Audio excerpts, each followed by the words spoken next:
Oke, di sini Mister akan menjelaskan kembali kisi-kisi geografi sumatif 1. Ya, silakan diperhatikan.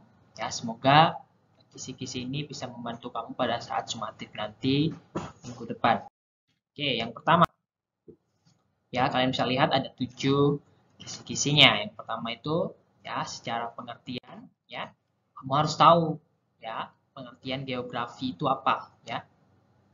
Jadi Mister nggak hanya nanti kalau misalnya ada soal sebutkan apa itu geografi menurut kamu, jangan hanya sampaikan geografi itu berbicara tentang bumi. Ya, itu bukan hanya itu, begitu. Ya. Jadi kamu kaji, ya kamu baca.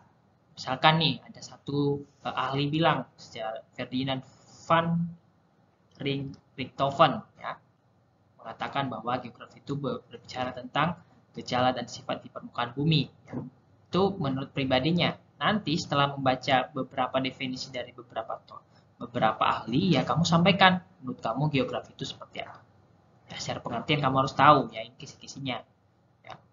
Kemudian yang kedua, ya ruang lingkup geografi. Ya, bisa di sini kasih contoh. Ya, kasih contohnya itu adalah pasar terapung yang ada di Barito, Kalimantan Selatan, gitu. Nah, di pertemuan Zoom, ya, Mister sudah jelaskan ya, misalkan, contohnya ya, secara geografi sosial, fisik dan regional ini, ya, ini yang namanya ruang lingkup geografi ini, ya, saling memiliki keterkaitan, ya, saling ada kaitannya. Ya, misalkan, kenapa sih di Barito, Kalimantan Selatan itu kok bisa ada pasar terapung seperti ini? Oh, ternyata secara geografi fisiknya ya, kalau dilihat bentang alam di Kalimantan itu ya, di sana itu banyak sungai-sungai ya, bahkan sungai terpanjang 1, 2, 3 itu ya, sungai terpanjang yang ada di Indonesia semua itu terdapat di Kalimantan. Nah, ternyata karena bentang alamnya seperti itu, ya banyak sungainya, ya orang-orang melakukan interaksi di sana, ya geografi sosialnya, ya ada kaitannya begitu, ya. Misalkan salah satu mereka berdagang begitu, ya. Mereka berdagang dengan cara menggunakan perahu, ya. Mereka saling berinteraksi satu sama lain, ya. Ya ada namanya pasar, ya dengan cara menggunakan perahu begitu. Nah, kondisi-kondisi seperti ini ya pasti berbeda dengan kondisi di daerah yang lain gitu. Ya, jadi secara ruang lingkup geografi kalian harus tahu kaitan antara geografi sosial, fisik dan regional gitu. Misalkan kalau misalnya ada di soal bisa kasih contoh, ya coba jelaskan ya kondisi ruang lingkup geografi di daerah misalkan Jakarta begitu ataupun di Papua gitu. Itu untuk kisi-kisi yang kedua. Kemudian kalian juga harus tahu ya ilmu pendukung geografi ya. Mister bilang dari pertemuan-pertemuan sebelumnya ya, geografi itu tidak hanya berbicara tentang permukaan bumi saja ya. Geografi juga berbicara tentang aspek sosial begitu. Ya, kalian bisa melihat di sini di gambar ini ya, ada yang namanya antropologi etnogeografi, kemudian ada geologi geomorfologi. Ya, kalian harus tahu ya.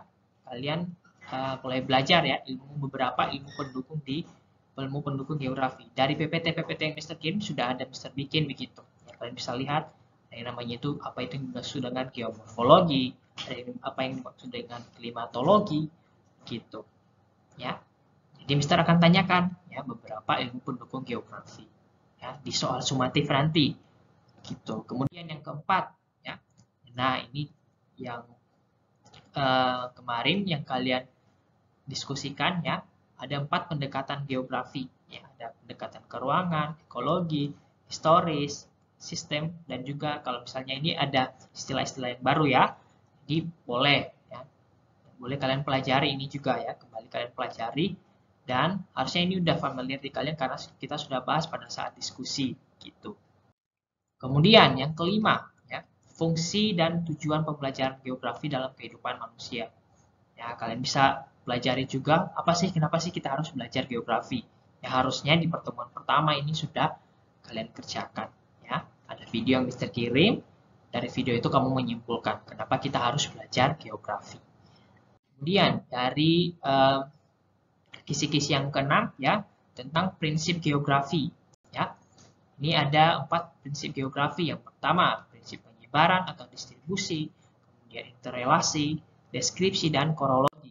Nah, dari keempat prinsip geografi tersebut, ya kamu harus lihat apa sih yang dimaksud dengan prinsip persebaran, apa contohnya, gitu.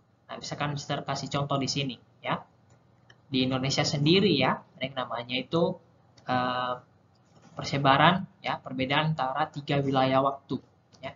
Ada WIB, WITA, dan juga WIT, ya waktu Indonesia Timur, waktu Indonesia Tengah, dan waktu Indonesia Barat. Nah, dari ketiga itu ya, wilayah-wilayah di Indonesia itu memiliki yang namanya perbedaan waktu. Nah, kamu secara letak astronomis kamu harus tahu begitu. Kok bisa sih di Indonesia itu ada 3 wilayah waktu gitu. Ya. Kamu juga harus tahu pelajari itu. Kemudian yang terakhir adalah tentang aspek geografi. Nah, ini juga bagian penting dan yang penting ya. Nanti pada saat sumatif, Mister mengharapkan kamu membaca bagian ini. Ya. Dari sumber yang Mister kirim sudah Mister sediakan untuk bahan bacaan untuk kamu. Ya. Kamu bisa lihat di sini, misalkan dari aspek geografi ya, ada salah satunya itu namanya aspek aksesibilitas contohnya ya. Kalau misalnya bisa kasih contoh ya, tadi di gambar sebelumnya ya, ada yang namanya gambar daerah Papua dan juga gambar daerah di Jakarta.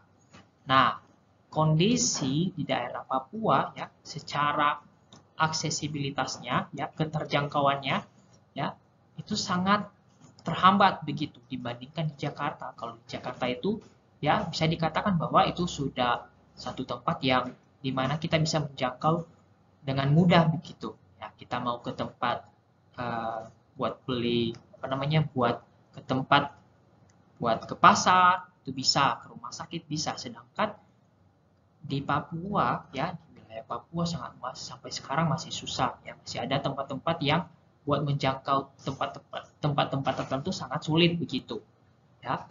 Jadi kalian harus ya kembali lagi Mister ingatkan untuk mempelajari yang namanya aspek geografi. Ya, ada 4 contoh-contohnya juga. Ya, kalau kamu udah tahu pengertiannya saja, ya kalau misalnya aspek lokasi itu seperti ini, kemudian aspek jarak itu seperti ini begitu.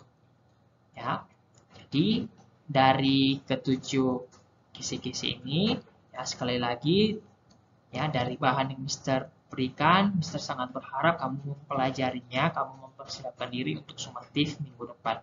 Ya, jangan hanya asal isi nanti ya. Tuh, ya. Sekali lagi, ya mungkin kalian selama pembelajaran online ini kurang termotivasi, ya. Mungkin dengan cara seperti ini bisa buatkan video kisi-kisinya, ya saya harap kamu juga sangat antusias begitu. Oke, itu saja. Semoga kisi-kisi dan kisi-kisi sumatif ini bisa membantu kamu pada saat sumatif nanti. Ya, kalau misalnya kalian menanyakan, Mister, adakah remedial? Itu kita lihat nanti ya. Jangan berharap remedial ada. Itu saja. Terima kasih. Tuhan Yesus.